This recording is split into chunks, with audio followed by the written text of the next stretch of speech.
ఎందుకు కాంగ్రెస్ పార్టీ కాండ వేసుకున్నారు? రేవంత్ రెడ్డి గారు వచ్చిన తర్వాత హైదరాబాద్ నగరం మీద విజన్తోనే ఉండడంతో ప్రభుత్వానికి సహకరించాలని చెప్పి. అంటే మీ నిర్ణయమా లేకపోతే ఇక్కడ డివిజన్ నిర్ణయం మేరకు జరిగి ఉంటారు? ఖైరతాబాద్ ఎమ్మెల్యే శ్రీ దానం నాగేందర్ గారి నాయకత్వంలో వారి ఎమ్మడి కాంగ్రెస్ పార్టీలో రావడం. కానీ గెలిపించింది మీకు బీఆర్ఎస్ కాండవనే కదా. కేటీఆర్ గారు పురపాలక శాఖ మంత్రి ఉన్నా కూడా అధికారుల పాలనలే జరిగింది తప్ప ప్రజాపాలన జరగలే ఆ రోజు. మళ్ళీ బీఆర్ఎస్ గవర్నమెంట్ వస్తే మళ్ళీ మారుతారా? అధికార పార్టీ ఉంటే కొంచెం అండగా ఉంటుందని చెప్పినాము. రేవంత్ రెడ్డి గారి నాయకత్వం కూడా బాగా దేశంలోనే ఒక మంచి కాస్మోపాలిటన్ సిటీ. కాండవలు కాదు, మొత్తానికి శ్రీనివాస్ బ్రాండ్. మేము పార్టీ మారినాక కూడా వచ్చిన ఎంపీ ఎలక్షన్లో షార్ట్ పీరియడ్లో నా డివిజన్లో దాదాపు 3000 ఓట్లు లీడ్ ఇచ్చాను. కాంగ్రెస్ గ్రాఫ్ పెరుగుతుంది కానీ తగ్గట్లేదు. గవర్నమెంట్ హాస్పిటల్ ఎక్కడుందో తెలియదు, ప్రభుత్వ పాఠశాలలు ఎక్కడున్నదో తెలియదు. మెల్లగా స్టార్ట్ అయింది. ఇప్పుడు హైదరాబాద్లో కూడా బేస్ స్టార్ట్ అయింది. రేపు జిహెచ్ఎంసీ ఎలక్షన్లో స్వీప్ చేస్తుంది కాంగ్రెస్ పార్టీ. ఒకసారి ఓడిపోయిన తర్వాత రెండోసారి పదవి వచ్చినప్పుడు దాని విలువ తెలుస్తుంది. నేను పార్టీ మారినా కూడా నేను ఏ పార్టీకి అయితే పని చేసినో ఆ పార్టీకి అత్యధిక ఓట్లు వచ్చే విధంగా ప్రజలు నన్ను ఆశీర్వదించారు. వాళ్ళ మినీ ఫంక్షన్ ఉంటే బాగుంటుంది, తర్వాత వాళ్ళ కమ్యూనిటీ ఉంటే బాగుంటుందని ఇక్కడనే మన డివిజన్లోనే ఉంది కాబట్టి ఒక పీజీఆర్ కమిటీ హాల్ ఉంది. చిన్న ఫంక్షన్స్ ఉంటే మిగిలిన వాటికి నేను తీసుకుపోయి వాళ్ళకు ఇప్పించేస్తాను. ఇప్పుడు మళ్ళీ మీకు ప్రజల అవకాశం ఇస్తే, పార్టీ అవకాశం ఇస్తే మళ్ళీ ఏం పెట్టుకున్నారు మేనిఫెస్టో ఫ్యూచర్లో?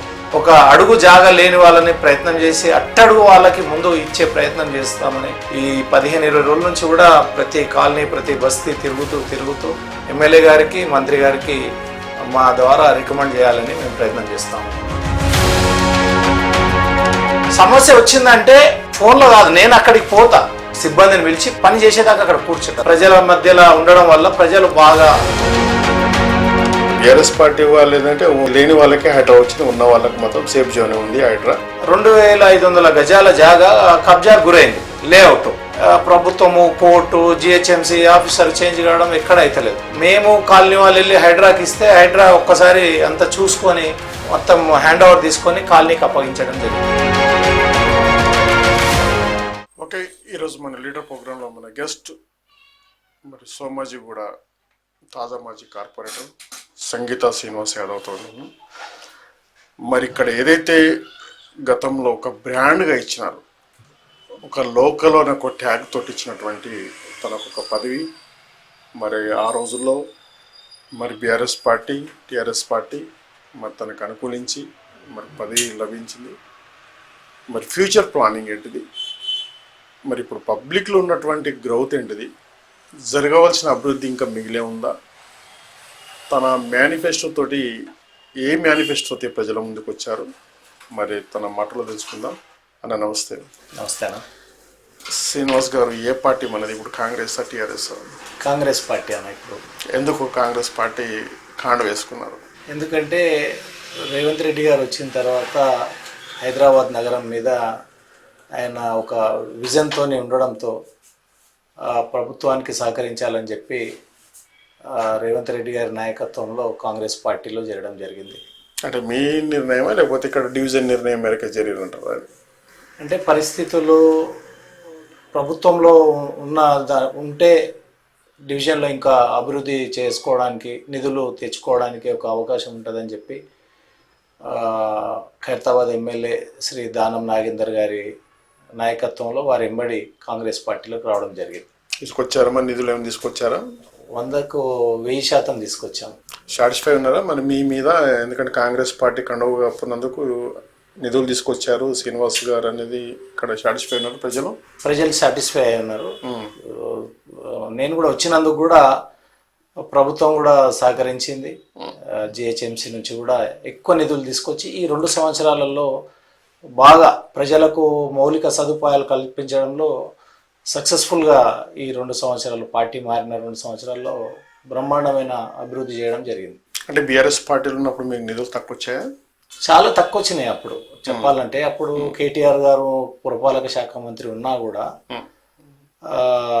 నిధుల విషయంలో మాత్రము చాలా తక్కువగా అధికారుల పాలనలే జరిగింది తప్ప ప్రజాపాలన జరగలే ఆ రోజు.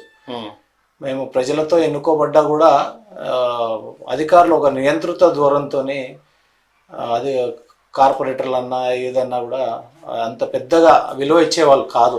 ఏదో మెయింటెనెన్స్ చేసేవాళ్ళు కానీ ఒక ఇష్యూ ఉంది, ఇక్కడ ఒక ₹1,00,00,000 కావాలి, ప్రజలకు చాలా ఇబ్బంది అవుతుంది, ఇంకో కమిటీ హాల్ కావాలంటే నిధులు రాలేదు అక్కడ. ఒకటి మెయింటెనెన్స్ ఒకటే అయింది తప్ప పర్మనెంట్ స్ట్రక్చర్ కానీ పర్మనెంట్ పనులు కానీ జరగలేదు. కానీ గెలిపించింది మీకు బీఆర్ఎస్ కారణమనే కదా? 100%. అప్పుడు కేసీఆర్ గారి నాయకత్వంలో ప్రభుత్వం ఉంది కాబట్టి ప్రభుత్వంకు అనుకూలంగా కార్పొరేటర్ గారు ఉంటే అభివృద్ధి జరుగుతుందని చెప్పి ప్రజలు ఆ రోజు బీఆర్ఎస్ని గెలిపేయడం జరిగింది. 3 ఏళ్ళు జరగని అభివృద్ధి ఈ 2 సంవత్సరాలలో మేము సక్సెస్ఫుల్గా ప్రజలు పార్టీ మారినా కూడా ప్రజలకు మాత్రము అభివృద్ధి సంక్షేమము ఇవ్వడంలో ఫస్ట్ ఉన్నాం మేము. ఓకే, మళ్ళీ బీఆర్ఎస్ గవర్నమెంట్ వస్తే మళ్ళీ మారుతారా? అట్లా ఏముండదు. ఆ రోజున్న పరిస్థితులలో అధికార పార్టీ ఉంటే కొంచెం అండగా ఉంటుందని చెప్పినాము. రేవంత్ రెడ్డి గారి నాయకత్వం కూడా బాగా అగ్రెసివ్గా ఉంది. హైదరాబాద్ని ఒక మోడల్ సిటీలో, దేశంలోనే ఒక మంచి కాస్మోపాలిటన్ సిటీ చేయాలనే ఒక తలంపుతో ఉన్నది కాబట్టి ఆ రోజు మా పెద్దలు దానం నాగేందర్ గారి నిర్ణయం మేరకు మేము కూడా వారి వెంబడి వెళ్ళడం జరిగింది. ఓకే, మీకు ఒక స్థానికంగా ఉండాలి కానీ ఒక ప్రజలు అంటే స్థానికేతరు కాకుండా వేరే వాళ్ళకి అవకాశం ఇవ్వకూడదు. మన డివిజన్ నుంచి ఉన్నటువంటి ఏ కార్యకర్త అయినా సరే మేము ఓటేసి గెలిపించుకోవడం అనే కాన్సెప్ట్ మీకు అవకాశం ఇచ్చారు. అది ఒమ్ము చేసుకున్నారా? దాన్ని నిర్వీర్యం కాకుండా డివిజన్ అంతా అభివృద్ధి జరిగినట్టేనా?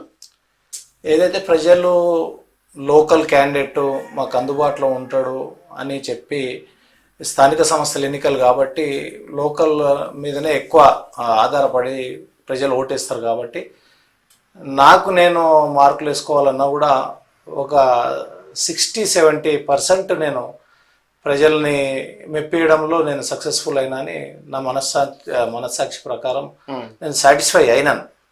ప్రజలు కూడా సాటిస్ఫై అయ్యారని అనుకుంటున్నాను. ఎందుకంటే మేము పార్టీ మారినాక కూడా వచ్చిన ఎంపీ ఎలక్షన్లో షార్ట్ పీరియడ్లో నా డివిజన్లో దాదాపు 3,000 ఓట్లు లీడ్ ఇచ్చినాం పార్టీ మారినాక కూడా. ఓకే, మొన్న జూబ్లీస్ బై ఎలక్షన్లో మా డివిజన్ హాఫ్ డివిజన్ వస్తుంది, అక్కడ కూడా పార్టీ మారినాక 3,200 హాఫ్ డివిజన్లోనే 3,002 ఓట్లు లీడ్ ఇవ్వడం జరిగింది. అంటే మన పనే మన ఐడెంటిటీ అనేది ప్రజలు గమనిస్తారు అనేది ఒకటి నాకు బాగా నమ్మకం జరిగింది.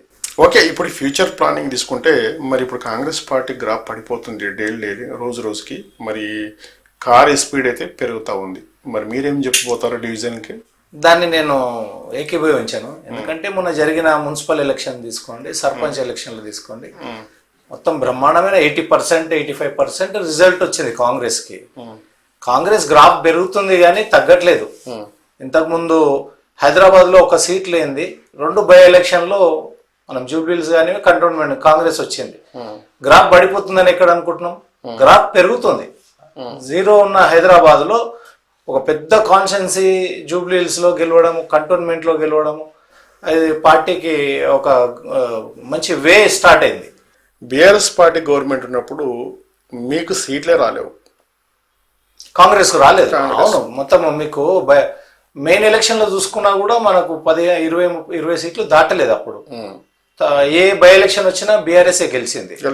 కానీ మనకు మెయిన్ ఎలక్షన్లు వచ్చే వరకు కాంగ్రెస్ రూరల్లో బాగా పుంజుకొని వన్ సైడ్గా రూరల్ వచ్చింది, హైదరాబాద్లో మాత్రం రాలేకపోయింది. కానీ మళ్ళీ ప్రభుత్వంలోకి వచ్చిన తర్వాత మాత్రం మెల్లగా స్టార్ట్ అయింది. ఇప్పుడు హైదరాబాద్లో కూడా బేస్ స్టార్ట్ అయింది. రేపు జిహెచ్ఎంసీ ఎలక్షన్లో స్వీప్ చేస్తుంది కాంగ్రెస్ పార్టీ. ఆల్ పార్టీకి స్వీప్ చేసేసి మళ్ళీ కైవసం చేసుకుంటుంది మేయర్ సీట్ కంపల్సరీ. 3 మేయర్లు అయింది, ఇప్పుడు 300 డివిజన్లు అయినాయి. ప్రజల సౌకర్యార్థము డివిజన్లు కూడా పెంచింది. ఇప్పుడు మా పాత డివిజన్ తీసుకుంటే 67,000 ఓట్లు ఉండే, జనాభా మాత్రం 3 లక్షల పైచిలుకుండే. అంటే ఒక కార్పొరేటర్గా అంత దూరం మనము ప్రజలకు రీచ్ కాలేమని చెప్పి దాన్ని సగం 30,000, 35,000, 40,000 ఓటర్లకు తీసుకొని ప్రజలకు చేరే విధంగా అధికార వికేంద్రీకరణ కానీ పాలన వికేంద్రీకరణ కానీ చేయడానికి ఒక మంచి నిర్ణయం తీసుకున్నారు ముఖ్యమంత్రి గారు. దాన్ని ప్రజలు కూడా హర్షిస్తారని మేము భావిస్తా ఉన్నాం. ఓకే, మీరు ఇక్కడ ఉన్నటువంటి అన్ని అభివృద్ధి విషయానికి కనుకొస్తే డ్రైనేజ్ సమస్య చాలా ఉండే మీరు వచ్చినప్పుడు. మరి అది పూర్తిగా ఇప్పుడు సాల్వ్ అయినట్టేనా, ఇంకేమైనా మిగిలి ఉందా? మంచి ప్రశ్న అన్న. మనం సోమాజిగూడ అంటే మొత్తం హైదరాబాద్లో గుండెకాయ లాంటిది. ఇక్కడనే రాజ్భవన్ ఉంటుంది, ఇక్కడే ప్రజాభవన్ ఉంటుంది. ఉన్నవాళ్ళు లేని వాళ్ళు, ఐఏఎస్లు, ఐపీఎస్లు, పేదవాళ్ళు కూడా ఉండే డివిజన్ ఇది. మాకు ముఖ్యంగా ఎంఎస్ మక్తా అనేది ఒక పెద్ద ప్రాంతం ఉంది. 15-20 వేల ఓటర్సే ఉంటారు అక్కడ డ్రైనేజ్ వ్యవస్థ చాలా అధ్వానంగా ఉండే. ఒక దిక్కు రాజ్భవన్కి ఎదురుగా ఒక స్లమ్. ఆ స్లమ్లో వర్షపు నీటి ప్రాబ్లము, డ్రైనేజ్ ప్రాబ్లం.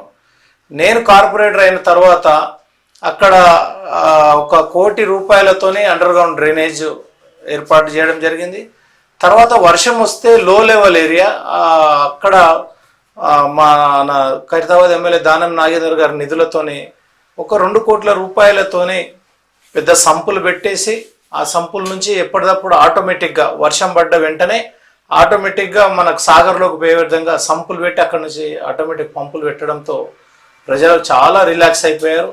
అదేవిధంగా ఎల్లారెడ్డిగూడలో కూడా డ్రైనేజ్ సమస్య విపరీతంగా ఉండే.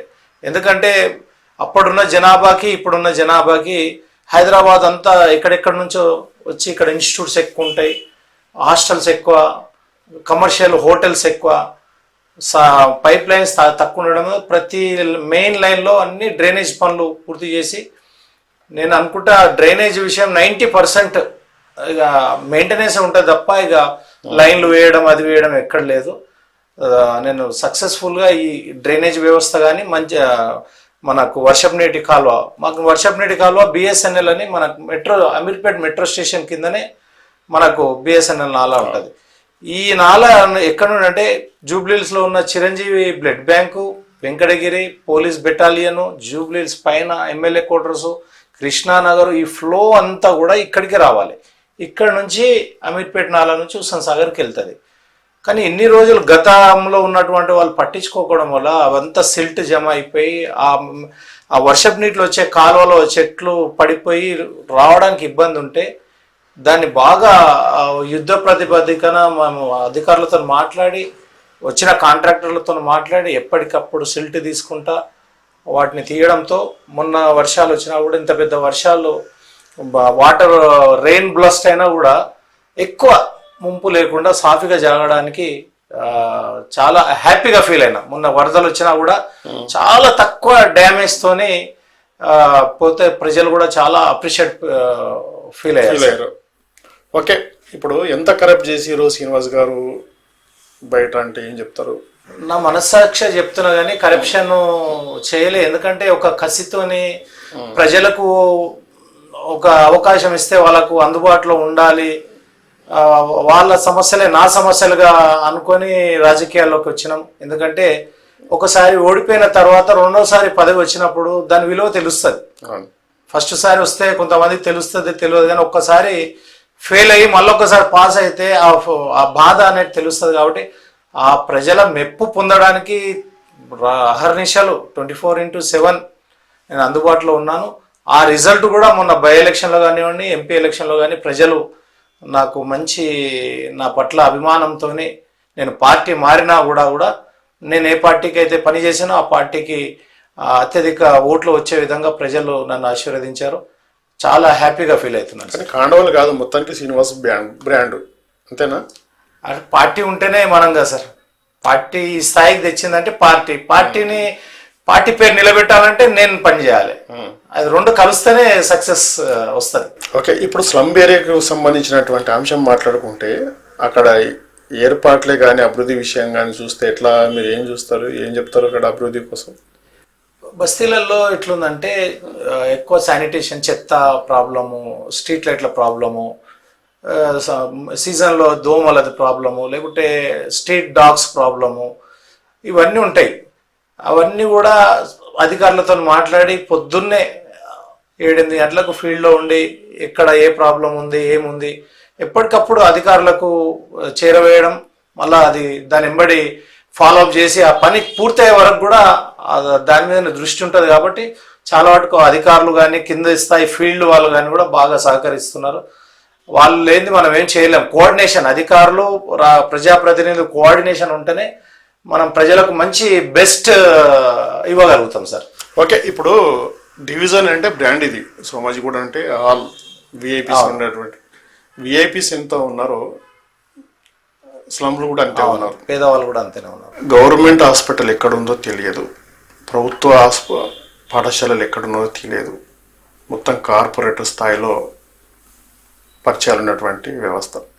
మరి వాళ్ళకి కావాల్సిన వసతులు కల్పించారా శ్రీనివాస్ గారు అంటే ఏం చెప్తారు? తప్పకుండా మా దగ్గర గవర్నమెంట్ స్కూల్లో 3 ఉన్నాయి, హై స్కూల్స్ ఉన్నాయి. రాజ్భవన్కు దగ్గరలోనే అది చాలా పేరుగాంచింది. రాజ్భవన్ స్కూల్ అంటే పబ్లిక్ మనకు అక్కడ అది సీట్లు కూడా దొరకట్లేదు. అదేవిధంగా మనకి ఎల్లారెడ్డిగూడలో ఒక హై స్కూల్ ఉంది, 2 ప్రాథమిక పాఠశాలలు ఉన్నాయి. ఎప్పటికప్పుడు ఆ స్కూల్లోకి వెళ్తూ పేరెంట్స్ మీటింగ్ పెట్టిస్తూ ప్రభుత్వ పాఠశాలని ఉపయోగించుకోవాలని ప్రజల్ని కూడా మోటివేట్ చేస్తూ బడిబాట అని అదని బస్తీలలో కూడా మేము పర్యటన చేసినప్పుడు కూడా ముఖ్యంగా పేద ప్రజలకు ఒకటే చెప్తాం, మీరు విద్య మీద ఎక్కువ ఖర్చు చేసుకోకండి, ఆరోగ్యం మీద మీరు అప్పులు చేసి కార్పొరేట్ హాస్పిటల్ని మీరు వాడుకోకండి. మనకు బస్తీ దవాఖానాలు ఉన్నాయి, ప్రైమరీ స్కూల్ ఉంది, హై స్కూల్ ఉన్నాయి. ఎందుకంటే హై స్కూల్లో టీచర్లు బాగా ట్రైన్ అయిన టీచర్లు వస్తారు. వాళ్ళు ఎగ్జాములు రాసి 1వ క్లాస్కి ఎట్లా చెప్పాలి, 5వ క్లాస్కి ఎట్లా చెప్పాలి, 10వ క్లాస్కి ఎట్లా ఒక గవర్నమెంట్ గైడ్లైన్స్ ప్రకారం వాళ్ళు టీచ్ చేస్తారు. ఇప్పుడున్న మోడీ గారు తీసుకున్నా, రేవంత్ తీసుకున్నా, కేసీఆర్ తీసుకున్నా, నన్ను తీసుకున్నా గవర్నమెంట్ స్కూళ్ళలో చదువుకొని వచ్చిన వాళ్ళమే. అక్కడ కొంచెం మౌలిక సదుపాయాలు ఉండకపోవచ్చు, కానీ విద్య మాత్రం మీకు 100% నాణ్యమైన విద్య మీకు గవర్నమెంట్ స్కూళ్ళలోనే దొరుకుతుంది. మన పిల్లల మీద ప్రభుత్వము ప్రతి సంవత్సరం 60,000 రూపాయలు ఖర్చు పెడుతుంది. కాబట్టి మీరు స్తోమత లేనుకున్నా కూడా మీరు ప్రైవేట్ స్కూళ్ళలో పోతారు, మీరు దయచేసి ప్రభుత్వ పాఠశాలను వాడుకోండి, అక్కడ మన పిల్లల్ని చదువుకుంటే మంచి విద్య అందుతుందని చెప్పి ప్రజల్ని మోటివేట్ చేస్తూ ఉన్నాం. పేద ప్రజల్ని తీసుకుపోయి వాళ్ళ స్కూళ్ళలో చేర్పిస్తూ ఉన్నాం. బస్తీ దవాఖానాలు కూడా వాడుకోండి. కొంచెం ఏదైనా కింద మీద ఉన్నా కూడా మనం సర్దుకోవాలి వ్యవస్థ, ఎందుకంటే మనం పోతుంటేనే ఆ వ్యవస్థ నిలబడుతుంది. లేకుంటే మనం స్కూల్ చేరిపోకపోతే స్కూల్ నిర్వీర్యం అయిపోతున్నాయి. అందరు కూడా మా పిల్లోడు ప్రైవేట్ స్కూల్లో చదివితేనే నాకు గొప్ప అనే తీరులో ఆలోచిస్తున్నారు తప్ప నాణ్యమైన విద్య ఎక్కడ దొరుకుతుంది అనేది ప్రజలు చాలా ఆలోచిస్తలేరని ప్రజల్ని మోటివేట్ చేస్తున్నాం. మ్యాక్సిమం మేము పేదవాళ్ళని మాత్రం ప్రభుత్వ పాఠశాలకు పోయేటట్లు ప్రయత్నాలు చేస్తా ఉన్నాం. ఓకే, మేము ఎక్కువ ఫోకస్ పెట్టిందంటే స్లమ్ ఏరియాకి సంబంధించినటువంటి వాళ్ళ ఒక మినీ ఫంక్షన్ ఉంటే బాగుంటుంది, తర్వాత వాళ్ళ కమ్యూనిటీ ఉంటే బాగుంటుంది అనేది వాళ్ళ బాగా ఒక చిరకాల ఒక ఆకాంక్ష. ఏం చెప్పబోతారు? ఇప్పుడు మా దగ్గర ఎల్లారెడ్డిగూడలో ఒక కమ్యూనిటీ హాల్ ఉంది, పీజీఆర్ కమ్యూనిటీ హాల్. అంటే ఒక 1500 మంది అక్కడ ఎప్పుడైనా ఫంక్షన్ చేసుకోవడానికి ప్రభుత్వం నుంచి ఒక ఫ్రీగా పెట్టాం. కొన్ని స్థలాలు లేని దగ్గర చిన్నవి ఒక 100 మెంబర్ 200 మెంబర్స్ ఉండేటట్టు మాకు అంబేద్కర్ నగర్లో ఒక కమ్యూనిటీ హాల్ కట్టించాం. ఎంఎస్ మక్తాలో ఒక కమ్యూనిటీ హాల్ ఉంది. హైదరాబాద్ కాబట్టి స్థల లేక ఇబ్బందులు పడుతున్నాం. ఉన్న కాడికి లేనివాడు ప్రైవేటు ఫంక్షన్ హాల్ పోకుండా మాత్రం ఎక్కడో అకామిడేషన్ చేస్తూ ఉన్నాం పేద ప్రజలకి. వస్తారా మీ దగ్గరికి? ఫంక్షన్ హాల్ అన్న పెళ్ళి ఉంది, మరి ఏదైనా కమ్యూనిటీ హాల్ చూడండి అంటే ఇక్కడనే మన డివిజన్లోనే ఉంది కాబట్టి ఒక పీజీఆర్ కమ్యూనిటీ హాల్ ఉంది. చిన్న ఫంక్షన్స్ ఉంటే మిగిలిన వాటికి నేను తీసుకుపోయి వాళ్ళకు ఇప్పించేస్తాను. ఓకే, ఇప్పుడు స్లమ్లు ఉన్నటువంటి వాళ్ళకు ఇల్లు లేని వారి పరిస్థితులు కూడా చాలా అట్లా ఉన్నాయి. ఏం చెప్తారు? చాలా పెద్ద ప్రాబ్లం సార్ ఇది.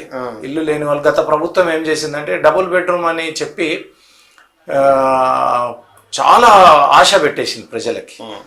గత ఎలక్షన్లో మేము కూడా బాగా జనాల్ని కట్టలు ఉన్నాయి ఇక్కడ అప్లికేషన్. నిజంగా పేదవాళ్ళు మేము రోజు తిరుగుతుంటాం కాబట్టి ఇల్లు ఏదైనా ప్రభుత్వం పథకం ఇస్తుందంటే అర్హత లేని వాళ్ళు కూడా వచ్చేస్తారు అవును దాంట్లోకి. అవును కానీ అక్కడ నిజంగా ఎవరికి లేదు అనేది ఒక కార్పొరేటర్గా నేను గుర్తించి లేని వాళ్ళకి అందించడానికి ప్రయత్నం చేయాలి నేను. అట్లా లేని వాళ్ళదంతా లిస్టు తయారు చేసుకొని మేము పెట్టి తర్వాత ప్రభుత్వం ఏం చేసిందంటే గత బీఆర్ఎస్ ప్రభుత్వం ఎన్నికలకు పోయే ముందు లాటరీ సిస్టమ్ అని తీసింది. లాటరీ సిస్టమ్ తెలిస్తే మాకు తెలియకుండానే లిస్ట్ వచ్చేసింది. లిస్ట్ వచ్చేసి చూస్తే 100కి 90%, 90 మందికి ఎక్కడో అక్కడ ఇల్లు స్థలము భూమి ఉన్న వాళ్ళకి వచ్చింది. ఒక 10 మందికి మాత్రం లేని వాళ్ళకి దొరికింది. దాంట్లో అర్హత కలిగిన వాళ్ళకి మాత్రం అన్యాయం జరిగింది అక్కడ. ఇప్పుడు మన రేవంత్ రెడ్డి గారు ఈ మార్చ్ 31 లోపల డబుల్ బెడ్రూమ్, మిగిలిన డబుల్ బెడ్రూమ్ ఇల్లు ఇందిరమ్మ ఇల్లు ఇస్తా అంటున్నారు. కాబట్టి మళ్ళీ కూడా మేము బస్తీలలోకి వెళ్ళి నిరుపేదలు అసలు ఒక భూమి మీద ఒక అడుగు జాగా లేని వాళ్ళని ప్రయత్నం చేసి అట్టడుగు వాళ్ళకి ముందు ఇచ్చే ప్రయత్నం చేస్తామని ఈ 15-20 రోజుల నుంచి కూడా ప్రతి కాలనీ ప్రతి బస్తీ తిరుగుతూ మాకున్న నెట్వర్క్తోని లేని వాళ్ళవన్నీ మనము కలెక్ట్ చేసుకొని ఎమ్మెల్యే గారికి మంత్రి గారికి మా ద్వారా రికమెండ్ చేయాలని మేము ప్రయత్నం చేస్తూ ఉన్నాం. ఓకే, మేము ఏదైతే నిర్వహించుకున్నామో పబ్లిక్ టాక్లో మరి అందరికన్నా మెప్పుగా శ్రీనివాస్ యాదవ్ గారికి దక్కడం జరిగింది. ఎందుకు అంత అంశం వచ్చింది, అంత టాపిక్ వచ్చింది, అంత మంచితనం దొరికింది అంటారు? మన పనే సార్, మన పనే. ఎందుకంటే రాజకీయ నాయకుడు అంటే ప్రజలకు మనం ఏం చెప్తాము ఎలక్షన్లో పోయినప్పుడు, నీకు రోడ్ వేపిస్తా, నల్ల వేపిస్తా, లైట్ వేపిస్తా, డ్రైనేజ్ వ్యవస్థ బాగు చేస్తా, వర్షపు నీళ్ళు రాకుండా చేస్తా, నీకు పింఛన్ ఇప్పిస్తా, నీకు రేషన్ కార్డు ఇప్పిస్తా, నీకు అన్నిటికీ అందుబాటులో ఉంటా అని ఆ 20 రోజుల ప్రచారంలో 10 సార్లు గడపెక్తాం మనం. ఎన్నికల తర్వాత గెలిచిన తర్వాత ఒక ఆఫీస్ పెట్టుకొని అందరూ తన దగ్గరికి రావాలని అనుకుంటారు. కానీ నా ఆలోచన ఏంటంటే ఎట్లయితే 20 రోజులు నీ ఇంటికి తిరిగినో ఈ 5 సంవత్సరాలు ప్రజల చుట్టే తిరగాలి. ప్రజలు వచ్చి మనకు చెప్పరు, మనం పోయి. ఎందుకంటే ప్రజలు వాళ్ళ పనులలో వాళ్ళు ఉంటారు. బాబు మేమందరం మా పనులలో మేము ఉంటాం, మా అందరి ద్వారా మీకు ఓటు ఇచ్చి నీకు అధికారం ఇస్తున్నాం, మా బస్తీలు, మా కాలనీలు, మా పార్కులు, మా శ్మశాన వాటికలు చేసి పెట్టు అని ఒక అధికారాన్ని ఇచ్చారు. అధికారాన్ని ప్రజలకే ఉపయోగించాలనే ఆలోచనతోని నేను ప్రజల దగ్గరికే వెళ్ళిపోతా. ఎక్కడ కూడా మా ఆఫీస్లో ఇది కానీ ఏది కానీ ఉండేది. 24/7 నా ఫోన్. సమస్య వచ్చిందంటే ఫోన్లో కాదు, నేను అక్కడికి పోతా.